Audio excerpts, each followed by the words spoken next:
not only everything we just talked about, there's celebrity groomers that have kind of have their own fan base now. There's Yep. people who groom celebrity dogs that you see, the celebrities dogs that you see on Instagram all the time blowing up. There's different reality shows.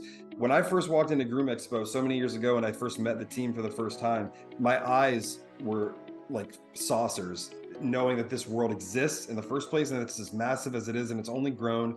And I think overall that's a net positive. But I'd want you to know, because I'm not sure, and I know you're so modest, as is Dr. Faver, but in a room full of tens of thousands of people in an industry that is growing every single day, are you aware that the genuine passion and the genuine kindness and wanting to help people and wanting to help animals just resonates off of you? I knew right away everything you said you meant, you were about it, you live it, you breathe it.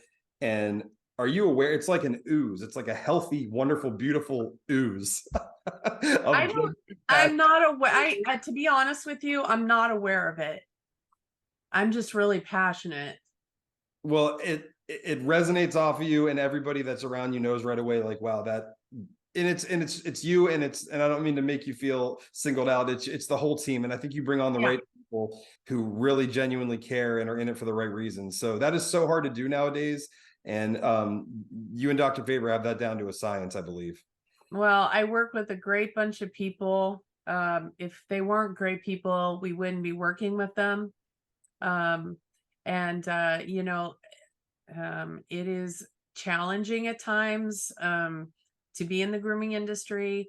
We're such passionate individuals. It's a great, great, great industry to be in. It is challenging. You're working with animals. They don't have a voice. You don't know what's happening with them, right? So you got to be really good at reading body language and things like that. So even with people sometimes, because you don't know, you're not just dealing with the owner or the dog, you're dealing with the owner too. And man, imagine that. Like, imagine being a doctor, a veterinarian or a groomer and having to go, okay, the dog's doing this. Okay, the owner's like stressed out because the dog is not feeling well or not in his best. You got to get the information from the client and the dog. One or the other is a big challenge, but both of them is incredibly challenging. And that's how come I think I love the industry so much, is because I know how passionate owners are about their own animals. And I know how passionate I am uh, about their animal. It might as well be mine. uh if it's hurting, I'm hurting. If it's good, I'm great. And I think I can speak for a lot of us. I think that's how we feel. I know Dr. Faver is super passionate. I don't think I've been in too many seminars where he doesn't get choked up when he's talking about a case that he's worked on, and we're all like that. I mean, Heather's like that. It doesn't matter who it is. um we all love what we do. I mean, to the nth degree. I mean, we speak it, dream it, live it every day, and we love it. And so, we're just passionate people. I'm passionate to a fault. I would agree. I would agree. Dr. Faber said the same thing, and I would agree. And it comes from such a wonderful, wholesome place that we need more of in the world. But I do hope you get a massage and a nap every now and then. I do. I have to, because otherwise I would, just be spinning like a top probably. I take on that energy, from my clients. So yeah, you know, it's challenging, but I wouldn't want to do anything else. I wouldn't. Well, we got our 10-minute warning on the clock here, so I want to get into quick clips. And what we do here, Suzanne, we go beyond the groom, just like the show says. Some of these questions pertain to grooming, some have just to do with you, and some are just completely random and probably dumb. But people love this, and I love dumb. yeah, who doesn't? Of course. So with that in mind, we do sort of stay, we sort of stay true to the source on the first question here. And again, this is just either the first word that comes to mind, first fluid thought that comes to mind. If you go on a tangent, no big deal. There's no rules, but it's kind of just a quick response. So Okay. the first question of quick clips: best feedback that you've ever received? Best feedback. My dog hasn't used the doggy door in 5 years. Thank you. My dog now plays with his toys for the first time in 5 years. Yeah, now I know why you cry so much. I mean, just hearing that on a daily basis and just knowing what you do. Yeah, so we'll move on. Okay, getting random here. Best dipping sauce, like a condiment. Oh, best dipping sauce. I like my food crunchy, Jordan. Okay, allowed. I like my food crunchy, but anything with garlic. Okay, there you go. I No love. one said that yet. Interesting. All right, adult beverage of choice. Oh, gin and tonic with lime. Really? I Yeah. didn't see that coming at all. I thought a red wine or but you are a refined lady. A gin and tonic. Did not see it coming. Wow. Yep. Everybody says that. Why? I don't know. There's no parameters. There's no right or wrong here. How many gin and tonics does Suzanne need before she starts feeling pretty bold? Oh, I don't know, not much. I like to have them occasionally. Yeah, They're just refreshing, I think. Yeah, no, and for I sure. don't get a headache from it. I get a Yeah, headache from red wine, unfortunately. Although I love it, I do get a headache. So, but probably two is getting there.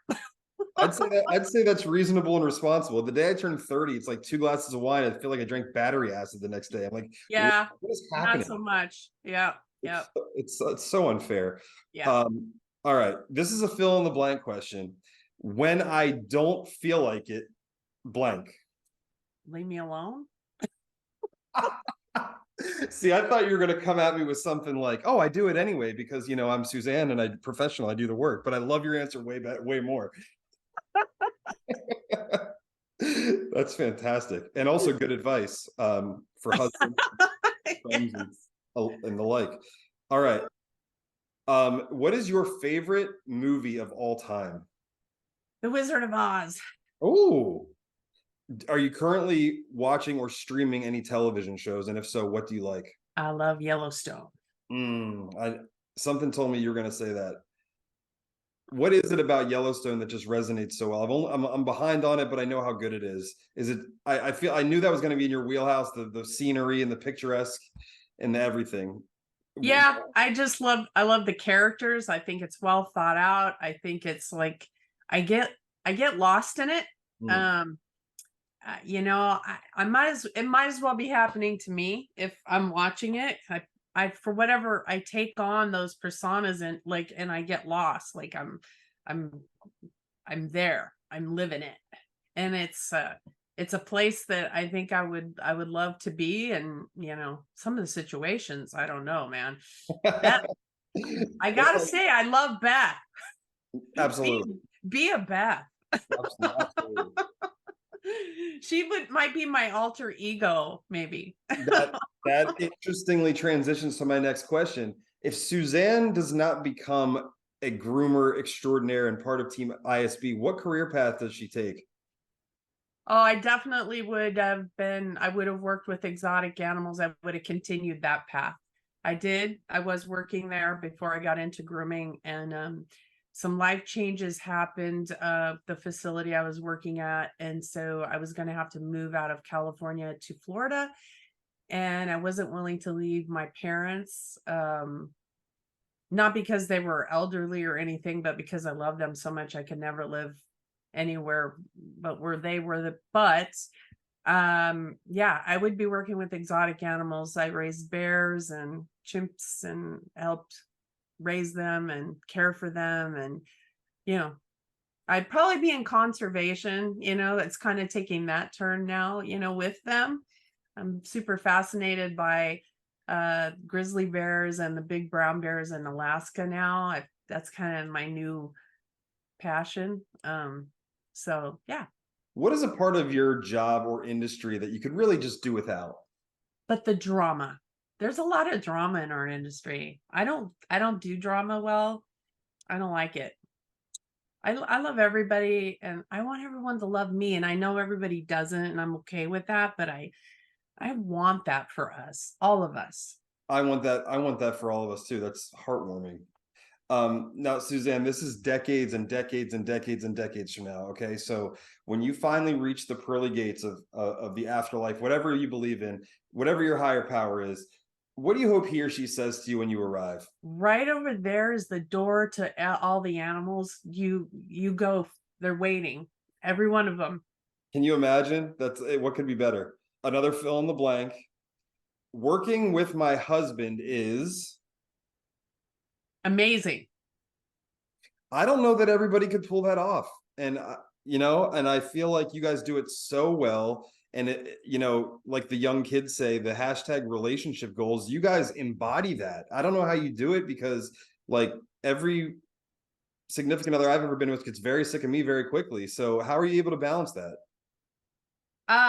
He's my best friend.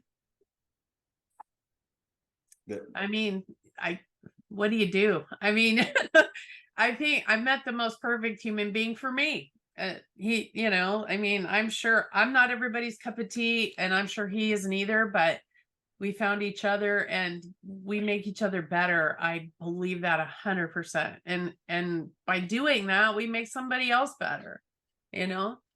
And so we're super passionate about it. He keeps me grounded. I will I will say that because I'm like, okay, there's a cow that needs us, or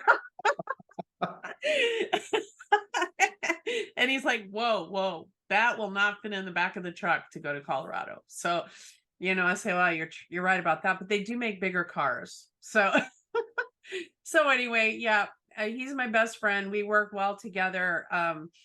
I stay in my lane, he stays in his lane as far as professionally, and it works really good. And we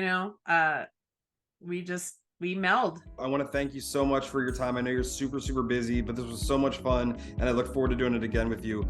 And I can't thank you enough for all that you do for so many people and so many animals. Thank you, thank you, thank you. Thanks for having me. And I hope I reach and touch somebody out there.